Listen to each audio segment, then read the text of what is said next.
Hi there, welcome. Thanks for tuning in to my Archetypes and Elements series. I'm Elizabeth with Wandering Soul Enterprises.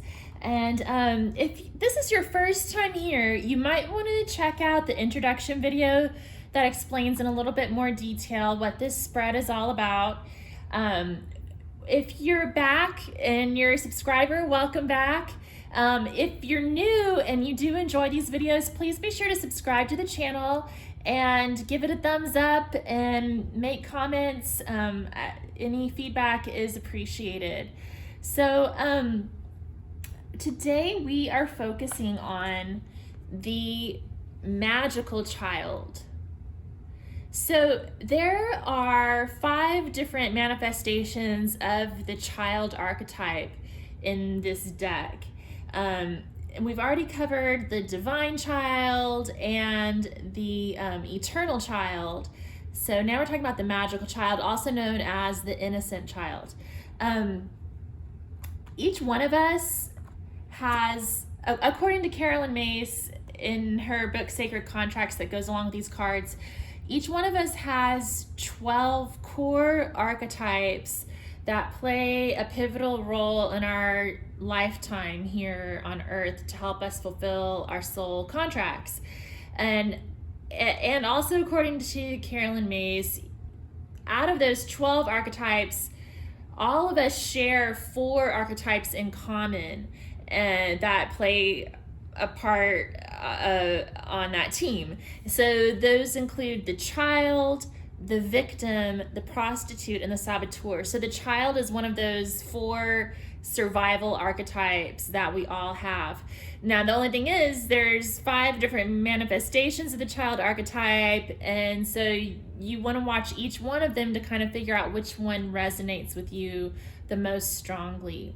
And like all of the archetypes, each and every one of us has access to each and every one of these archetypes. They all play a role in our lives in one way or another, but there's certain archetypes that rise to the surface and play a more significant role in our life, and we really need to come to terms with those, especially the child archetype, because that was the first one that we encountered during our formative years, and so it sets the stage for everything else. So we really want to make sure we come to peace with it and help allow it to guide us in the right direction and protect us from going in the wrong direction.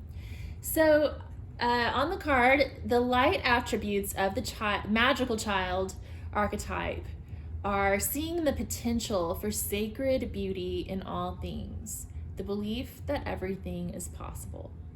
And the shadow attributes are pessimism, depression, and disbelief in miracles, believing that energy and action are not required for growth.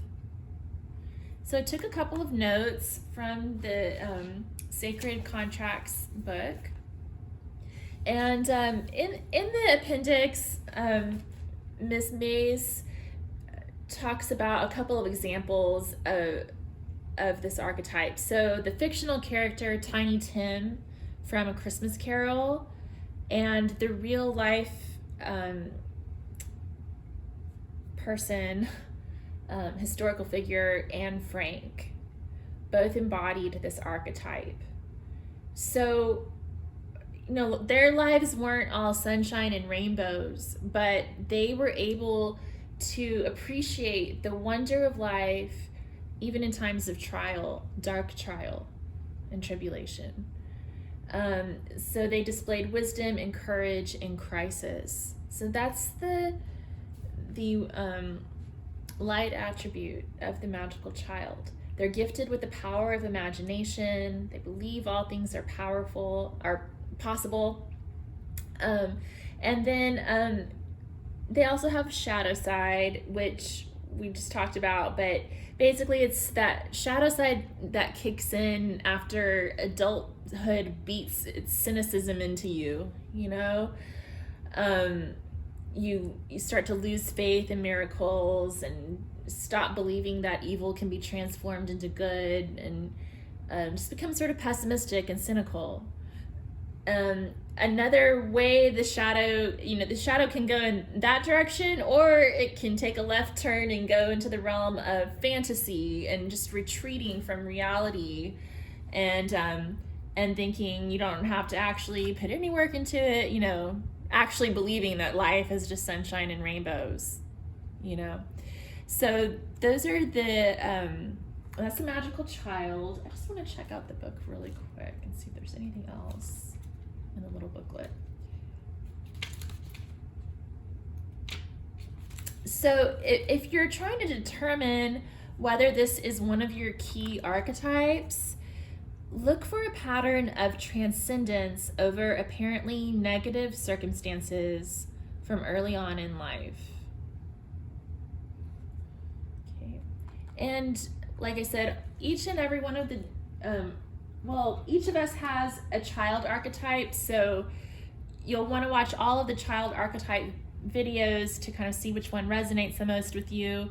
Also, reading the book Sacred Contracts or the free resources that Carolyn Myss has available on her website might be helpful to guide you in your reflections.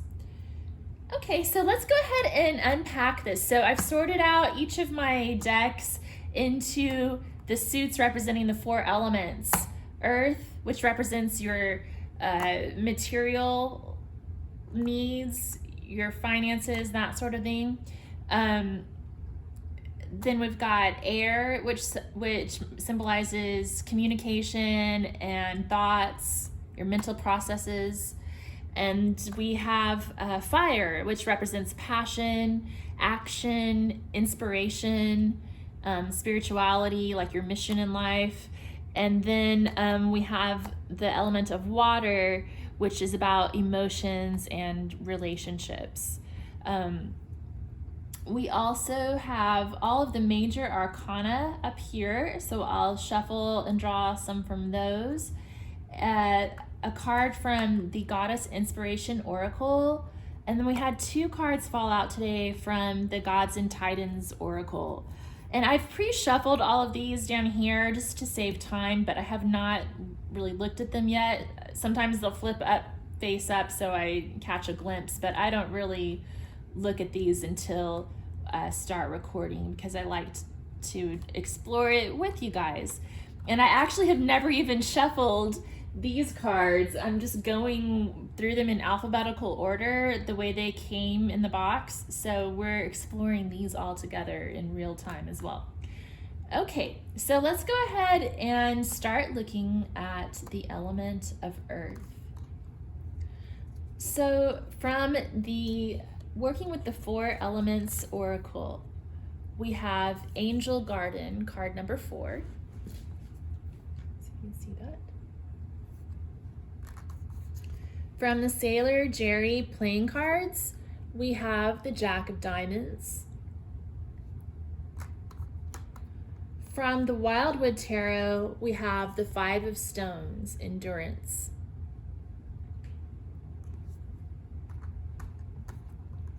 You know what? So far, the 5 of Stones has come up in one way or another in every child reading so far. Then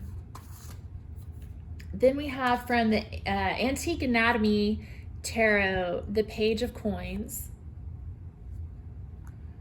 And from the Rider Waite, we have the King of Pentacles.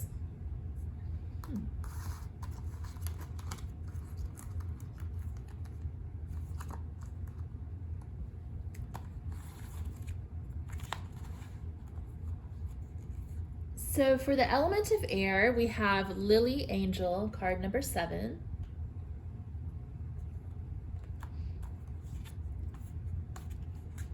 We have the 7 of Spades.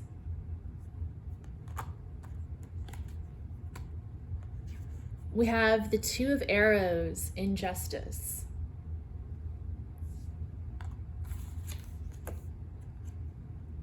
We have the 7 of Blades.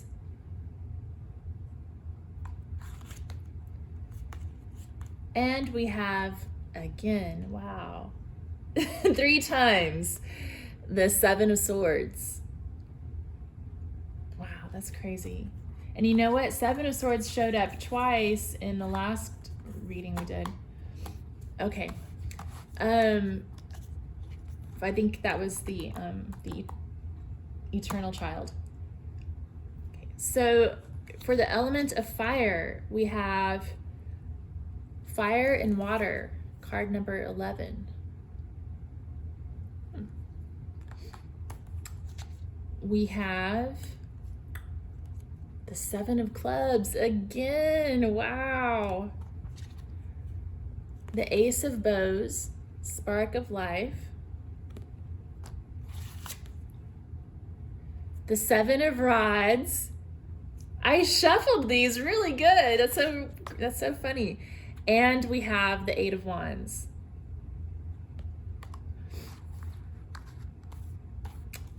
Okay, and then for water, we have card number 11, Moon Spirit Diana. We have the 6 of hearts. We have the 10 of vessels, happiness.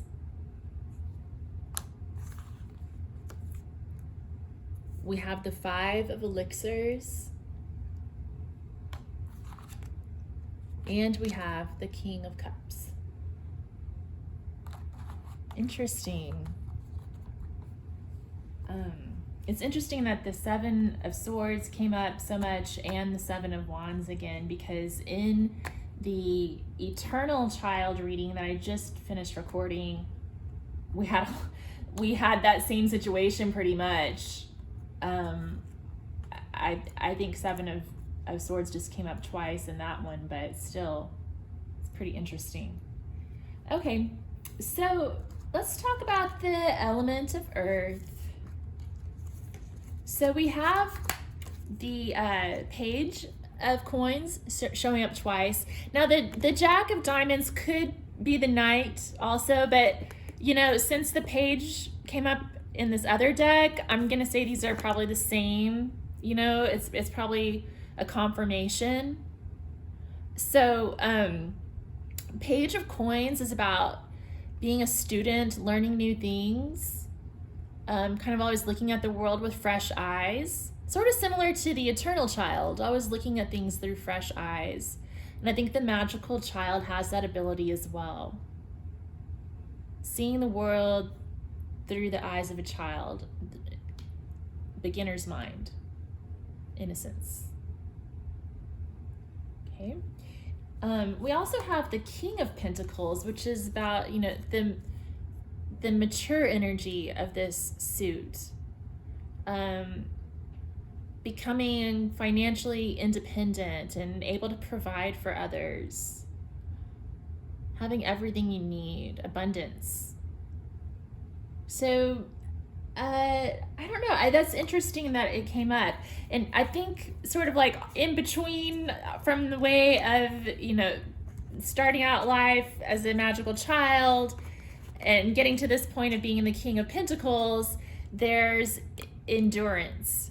So the 5 of Stones or the 5 of Pentacles has come out in each of these child readings, but not from this deck.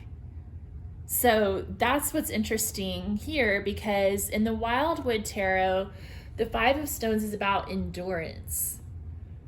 It can be about endurance in all the other suits as well, but particularly here, we see a child surviving hard times, kind of like Tiny Tim or Anne Frank. Even though they're going through a dark night of the soul, they are still enduring. The resilience is, you know, resilience is a key theme of the Magical Child. And so then we get to the King of Pentacles. So I see the King of Pentacles as the mature energy of the Magical Child, and it could be manifested in its light attributes or in its shadow side. So in the light side, the King of Pentacles is about abundance, seeing beauty in everything, having everything you need. But also on its shadow side, it can be about that cynicism and, the world taking over and convincing you that the only thing that matters in life is money, and keeping your mind on your money and your money on your mind. So that's another way this could go, is losing sight of that childlike beginner mind and just getting obsessed with money and wealth. So the Angel Garden,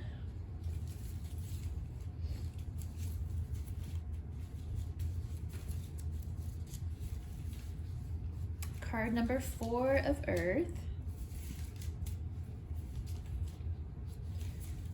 And I like to read the messages on all of these Working with the Elements cards because they have a lot of suggestions for little rituals you can do and affirmations that you can meditate on. So this says, in nature there is an established order of creation, the fairy world to the great divas and angels, all carrying out God's work. The geometric triangles and the rainbow colors are the angel vibration notes of creation to the fairy world. Suggestion: plant some seeds in a pot or in the garden. Try to go into the seed aura as it starts to grow. Affirmation: on earth, I can create my garden in heaven. You can kind of look at that 2 different ways. Okay. So now let's move on to this element of air. So 7 of Swords 3 times. Wow. And then we have the 2 of Arrows for injustice. Man. Well, the Swords have this reputation for being a negative suit. I think that what I'm getting here in relation to this archetype is that sneaking away, retreating into fantasy, running away from your problems.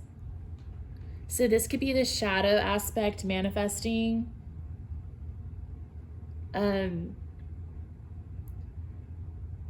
This could also represent those experiences that beat that cynicism into the magical child and cause the shadow aspect to take over. Injustice is another thing that happens. You start to realize the world's not fair.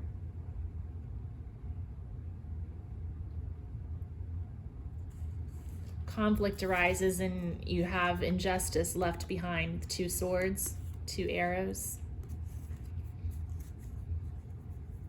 But the magical child, in its light attributes, can overcome all of these things. They still see the sacred beauty in life, even after they've been left behind or treated unjustly. So these are the tests that the magical child might face. And then we had another 7. Wow. 7s are a big thing today. Lily Angel.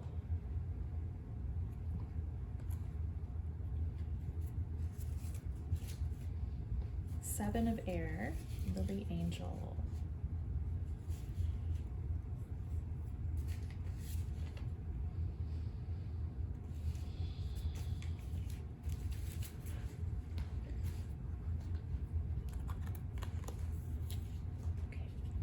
The Lily Angel card is a card of new beginnings and transformation. The young angel has just begun the transformation from the fairy world to the world of the angels. As her wings start to unfold, reaching upwards to the sky and down to the earth, but free from both, she is free to leave the bosom of the flower and begin her transformation. In doing so, she will start to climb the ladder of evolution, joining the angels that come to her help. Suggestion: transform my positive feeling into reality. Become the butterfly. Affirmation: I am as free as a bird. Okay, so I'm getting this image right now from that movie Forrest Gump, where Jenny gets Forrest to pray with her to make her as free as a bird so she can fly far, far away from her father. I don't know, that came up to my mind. I don't know, that might resonate with somebody. Okay, so let's go into the element of fire.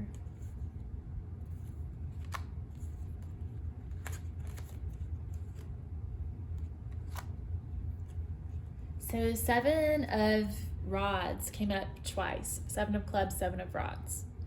So this is about standing your ground, knowing which battles to fight, and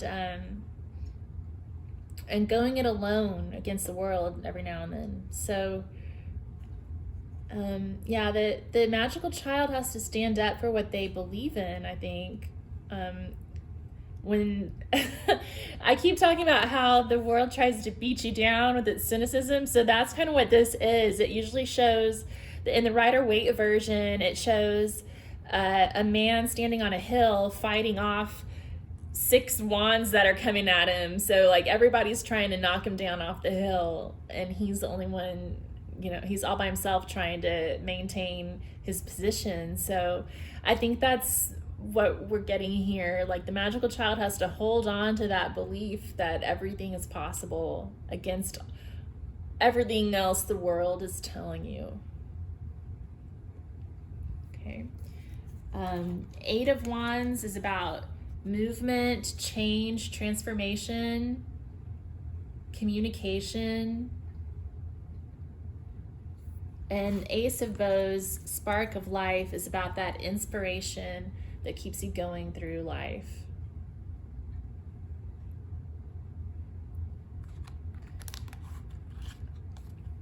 So we have fire and water, card number 11. What's that about? I haven't seen that one pop up too much during these readings so far.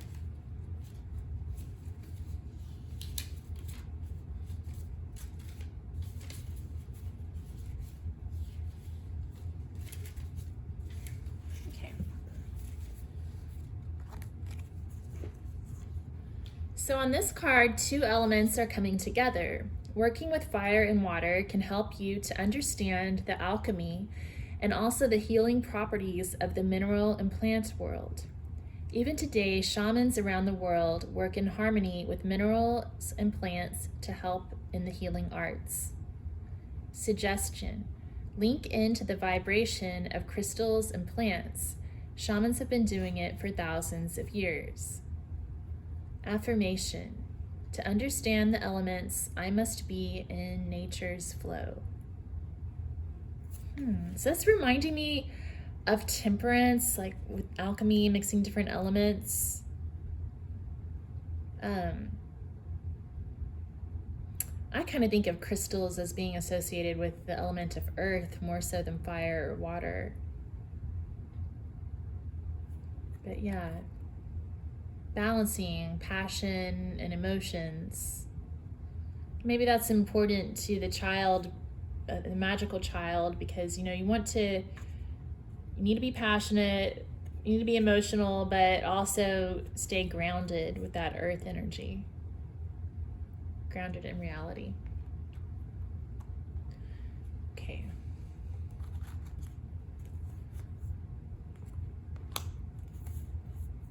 We have another 11 too. We had fire and water, card number 11, and Moon Spirit Diana, card number 11. Okay. So again, King of Cups is about balancing your emotions. So that sort of reminds me of that fire and water card we just read. He's very emotional, very passionate, very loving, but he stays balanced. He doesn't let himself get out of control.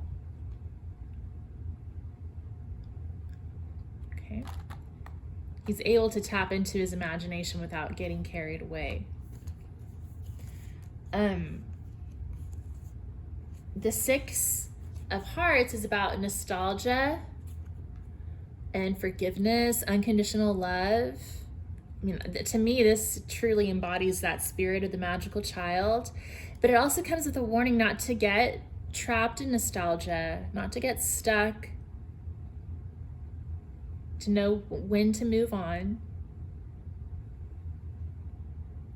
It can also mean reunion and coming back to that place of childhood after you've lost it, after you've walked away, after you've become cynical. This can be about reunion and coming back to that childhood spirit that you left behind. Five of Elixirs is about looking on the bright side.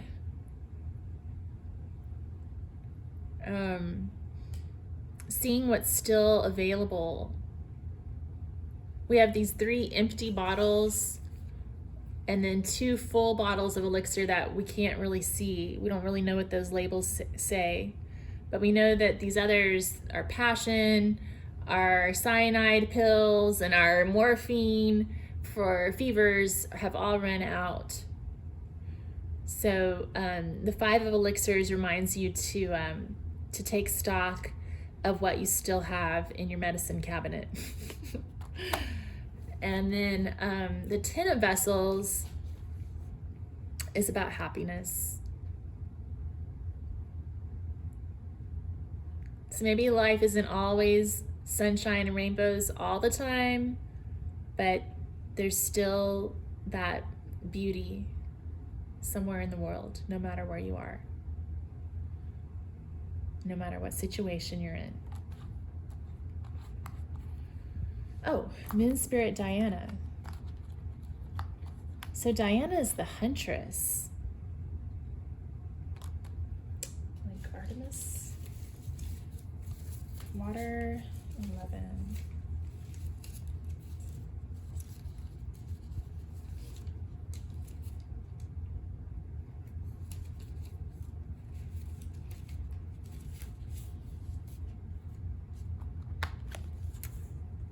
Okay, I'm reading from the book, from the Working with the Four Elements Oracle. Moon Spirit Diana represents the female energy and mystic power. Like the sun, the moon is very powerful mystic energy. The Tibetan monks meditate with the full moon. Poets, music composers, and artists have been inspired by the moon energy. On a full moon is also a great time for the fairy world in playing, dancing, and working. Standing in the moonbeams, you may have the feeling the whole world has become your stage. Live your dreams. Suggestion: meditate with the moon, asking, what is my role in life? Affirmation: I have the courage to live my dreams.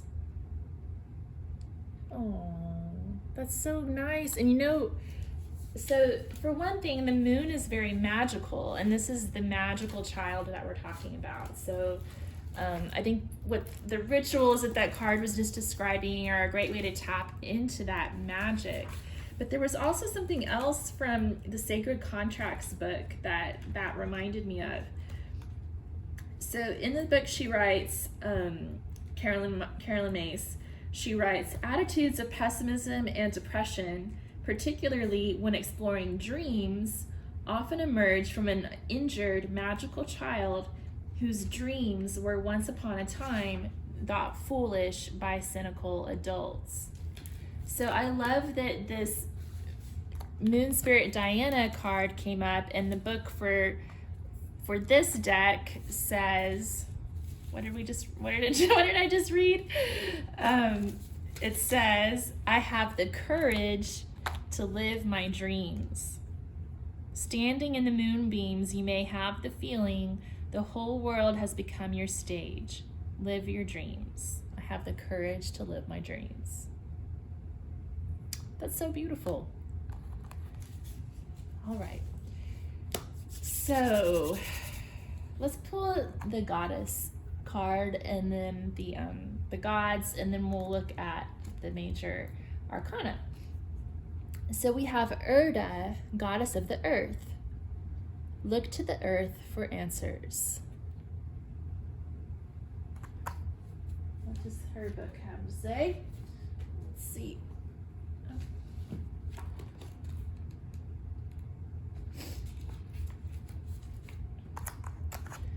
So Erda is associated with wisdom, fate,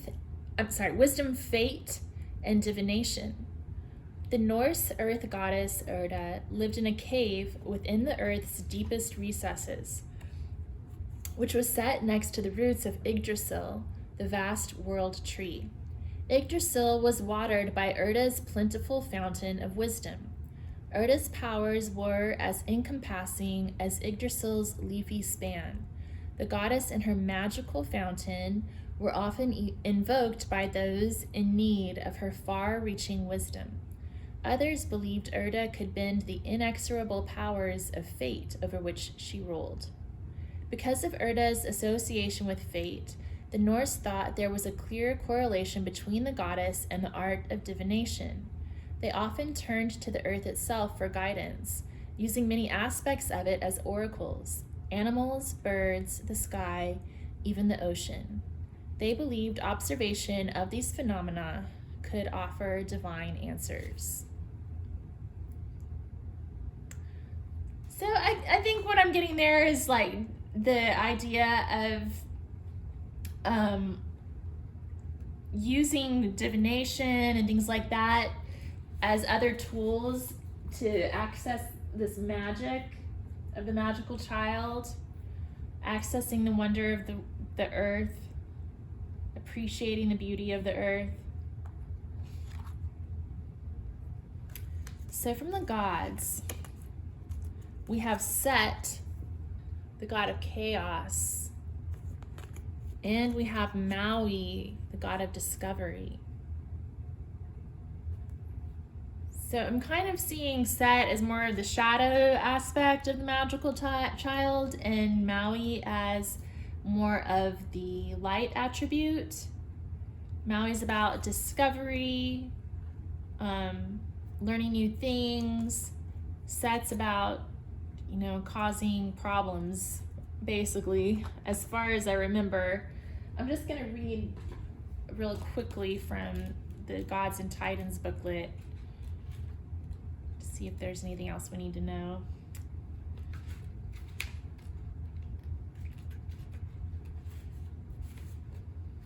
So Maui's tagline says, "Feel eager again for discovery and adventure. Curiosity may help you break barriers and solve problems." Yeah, I like that. So reading that reminds me of a movie I just saw with my son on Netflix the other day. What was it called? Was it Christopher Robin? It's that movie with Ian McGregor. It's Winnie the Pooh, but Ian McGregor plays grown-up Christopher Robin, and he has to get in touch with his magical child again, who had this cynical adult, beat it out of him. And so he totally became this King of Pentacles character. But in the movie, Winnie the Pooh says something, and he says, when you're doing nothing, that's when the best something happens. And that's exactly what happens in the movie. Christopher Robin's finally just takes a break for a minute, and he looks at things from a different perspective, and he gets the solution to this problem that's been hounding him during the whole movie. So I like the way that this said, curiosity may help you break barriers and solve problems. Feel eager again for discovery and adventure. Anyway, I don't know why I have Maui and Christopher Robin on the same wavelength in my head, but that's what came up today. Let's see. So for Set, chaos. Trust that chaos is a part of the process of change. Things sometimes need to fall apart to reform into your desires. Hold your intention. The Egyptian god of the desert, darkness, chaos, and storms is Set, also known as Seth, an incredibly powerful god with many temples attributed to him. Set was the son of Nut, the sky, and Geb, the earth, and he was a brother to Osiris. Set is a mysterious figure represented as a man with the head of a beast, including features of an aardvark, a jackal, or even a greyhound. He is considered the dark brother of Osiris, whom he killed and dismembered in jealousy.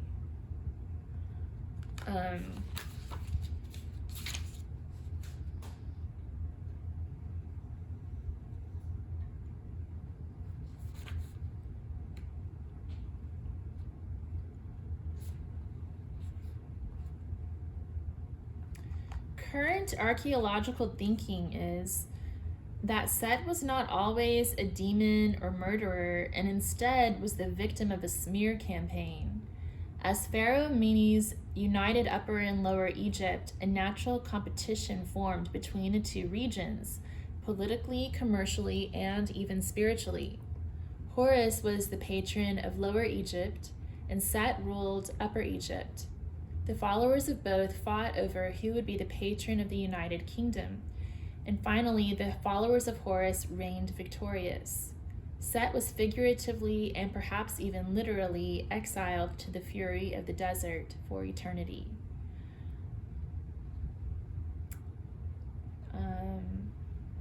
Should the energies of Set blow in from the desert, know that all is not lost. There is such a thing as necessary chaos. Sometimes things need to fall apart so that they can reform into what we really want. While we are in a chaotic space, mentally or physically, everything seems confusing and hopeless. Yet we need to trust that we are simply in a place of transition. Feeling like we create chaos or can't escape someone else's chaos can be tiring and stressful, but out of chaos comes new beginnings.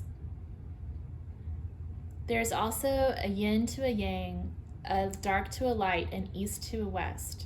One is not better than the other, they just are. We must recognize duality in ourselves for maximum spiritual growth. Perhaps you are seeing chaos and not order at the present, and this is causing imbalance. Yeah, so I'm seeing Set coming up to remind us of that aspect of the magical child that sees the sacred beauty even in times of crisis. When things get tough, hang in there. We'll make it through the chaos. Okay, so let's pull some cards from the major arcana of each of my tarot decks. This is the Rider-Waite.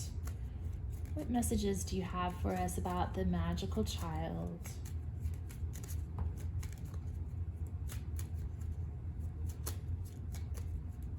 Okay. And then we'll get one from the Waite Tarot. Get some messages about the magical child.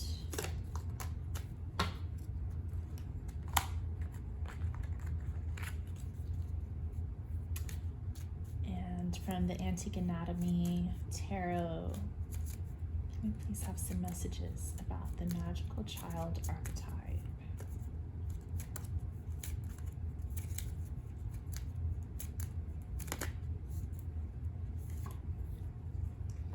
Okay, so from the Antique Anatomy Tarot, we have Temperance,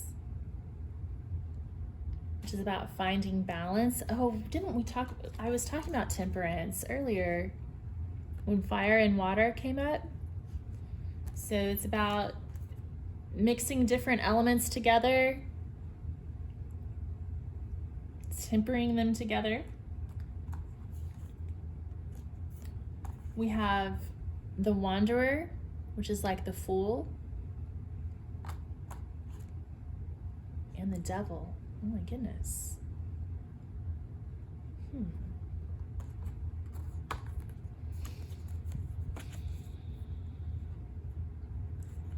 Yeah, so in this case, I'm feeling the devil is representing that chaos, kind of, you know, like maybe Set was seen as the devil and at some times, and feeling trapped.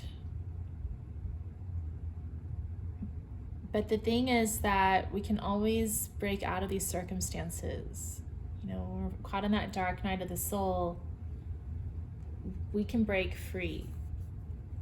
We can use temperance to find order in the chaos. We can see the good in people. We can see the good in things.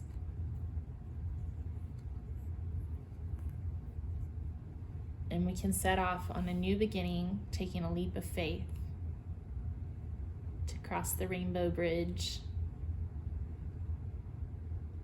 seeing everything through the eyes of the fool, the child, the wanderer.